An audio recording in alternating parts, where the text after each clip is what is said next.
ఆంధ్రప్రదేశ్ రాష్ట్ర ప్రభుత్వం ఒక తొలి దశలో 10 మెడికల్ కాలేజీలు, మలి దశలో ఇంకొక 6 మెడికల్ కాలేజీలు పీపీపీ విధానంలో డెవలప్ చేసి పబ్లిక్ ప్రైవేట్ పార్ట్నర్షిప్ విధానంలో ఈ మెడికల్ కాలేజెస్ని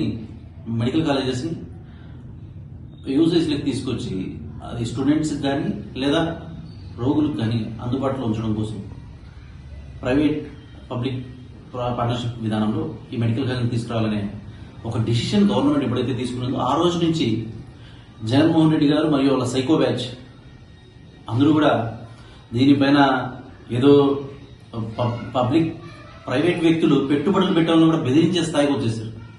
గత ప్రభుత్వంలో మీరు చూస్తే కియా వాళ్ళ పైన గొడవలు ఒప్పుకున్నారు. పెట్టుబడిదారులను తరిమేంత వరకు, రాష్ట్రం నుంచి తరిమే వరకు నిద్రపోలే వైసీపీ నాయకులు. ఇప్పుడు కూటమి ప్రభుత్వం అధికారంలో ఉన్నప్పుడు కూడా వీళ్ళ రౌడీజం, వీళ్ళ దౌర్జన్యం పోవట్లేదు. ఎందుకంటే గత ప్రభుత్వంలో ఫర్ ఎగ్జాంపుల్ మీరు మదనపల్లి కానీ ఆదోని కానీ ఇంకోటి కానీ చూస్తే కోట్ల రూపాయలు, మదనపల్లి ఫర్ ఎగ్జాంపుల్ చెప్తే 65 కోట్ల రూపాయలు శాంక్షన్ చేసుకున్నారు, కానీ 65 లక్షల వర్కులు కూడా కంప్లీట్ అవ్వలేదు. 2 అంతస్తుల బిల్డింగ్ కూడా కన్స్ట్రక్ట్ కాల, కానీ స్టాఫ్ అలర్ట్ చేశారు. గవర్నమెంట్ డబ్బులు ఎంతో వృధా చేశారు. ప్రభుత్వం డబ్బులు వృధా చేయడంతో పాటు మీ కార్యకర్తలు, మీ నాయకుల జేబులు నింపడానికి వైసీపీ ఇంట్రెస్ట్ చూపించిందే కానీ ఈరోజు కూటమి ప్రభుత్వం అలా చేయట్లేదు. పబ్లిక్ ప్రైవేట్ పార్ట్నర్షిప్ విధానంలో ప్రజలకి, రోగులకు కానీ లేదా చదువుకునే విద్యార్థులకు కానీ లేదా అక్కడ పనిచేసే ఉద్యోగస్తులకు కానీ ఒక మెరుగైన వ్యవస్థను తీసుకురావాలని మంచి మెడికల్ కాలేజ్ ఏర్పాటు అవడంతో ఒక మెడికల్ కాలేజ్ చుట్టుపక్కల నియోజకవర్గాలు కానీ మిగతావి కానీ చాలా డెవలప్మెంట్ వస్తాయి. ఇవన్నీ దీర్ఘకాలిక ఒక ప్రయోజనాలు ఆలోచించి ఆయా ఏరియాలు సంబంధించి డెవలప్మెంట్ ఆలోచించి కుటుంబ ప్రభుత్వం ఎంతో అద్భుతమైన ఒక నిర్ణయం తీసుకుంది. దీన్ని మీరు స్వాగతించపోగా దీనిపైన బురద చల్లుతూ మీరు ఎవరు పీపీపీలో తీసుకుంటారో చూస్తాం, మళ్ళీ మేము వచ్చిన పీక్కుంటాం. ఏది పీకేది? లాస్ట్ గవర్నమెంట్ లో నువ్వు యాక్టింగ్ స్టార్ట్ చేసినావు, ఆ ప్రజా వేదిక అనే దాన్ని కూల్చడంతో స్టార్ట్ చేసినావు. ఏమైందా? నిన్ను 11 కూల్చి పారేశారు.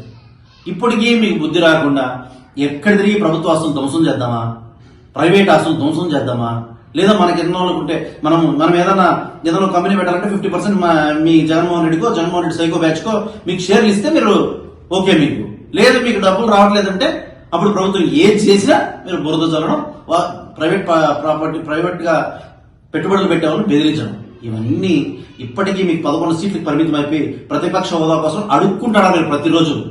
మీ మొహాల్లో కనీసం కత్తి అయితే రక్తం రావట్లే. ఎందుకు? ప్రజాస్వామ్యాన్ని గౌరవించండి. మీకు 11 సీట్లు వచ్చినాయి, మీరు ఫైట్ చేయండి. మళ్ళీ మీరు ముఖ్యమంత్రి అవుతారో లేదా వచ్చేసరికి ప్రతిపక్ష నాయకుడు అవుతారో, కష్టపడండి, ప్రజల్లో ఉండండి, ప్రజల తీర్పుని గౌరవించండి.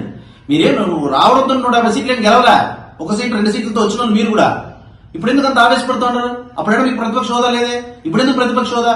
ఆ అసెంబ్లీకి పోతే మీరు చేసిన దొంగ పనులు, పొరబోకు పనులన్నీ ఎండగడతారని మీరు అసెంబ్లీకి భయపడి అసెంబ్లీకి పోకుండా ఈ దొంగ సాకులు ఎత్తుకొని ఈరోజు మెడికల్ కాలేజీలు పీపీపీ విధానంలో ప్రభుత్వం ఆలోచించి ఆ ఏరియా బాగుపడాలా, విద్యార్థులు నష్టపోతున్నారు, అలాగే అక్కడ ఉన్న రోగులకు కూడా మెరుగైన వైద్యం అందుతుంది అనే ఉద్దేశంతో ఈ పీపీపీ విధానంలో మెడికల్ కాలేజీని డెవలప్ చేయాలా, త్వరితగతిన ప్రజలకు తీసుకురావాలా అని గవర్నమెంట్ ఆలోచిస్తుంటే మీరు దానికి కూడా బురదలే పనులు చేస్తారా? ఈసారి 11 కాదు, మీరు ఒకటి కూడా రాకుండా చేయాలి. అందుకే ప్రజలందరినీ అప్పీల్ చేస్తున్నారు, వైఎస్ఆర్సీపీ కానీ జగన్మోహన్ రెడ్డి కానీ సమాజానికి హానికరం.